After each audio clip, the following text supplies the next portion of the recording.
La campagna vaccinale per il corpo docente e il personale scolastico fino ad ora proseguita con numeri importanti potrebbe subire un rallentamento. Lo ha annunciato oggi in conferenza stampa il presidente Zaia a causa della mancanza di vaccini e delle nuove direttive sulla somministrazione di AstraZeneca. 79.164 prime dosi, diciamo così, quindi siamo all'83,2% degli aventi diritto del personale scolastico, quindi un dato assolutamente positivo. È chiarito che chi ha avuto somministrata la prima dose con AstraZeneca anche per la seconda dose sarà riguardato da AstraZeneca.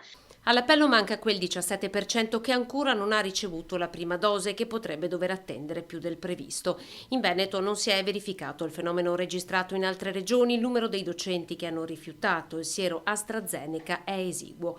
Sul fronte scuola, da ieri è attiva la pagina web dedicata agli esami di fine anno con la rubrica social Mi risponde. Confermato un unico colloquio orale anche quest'anno con elaborato. Ciò che cambia però è che si potrà anche non essere ammessi. È possibile l'ammissione su, diciamo, voto motivato del consiglio di classe con una sola insufficienza. Quindi si è tornati, per quanto attiene all'ammissione, quindi non allo svolgimento dell'esame, alle regole ordinarie. Per cui ci potrebbe essere una piccola parte di studenti, ma piccolissima come tutti gli anni, che non viene ammessa all'esame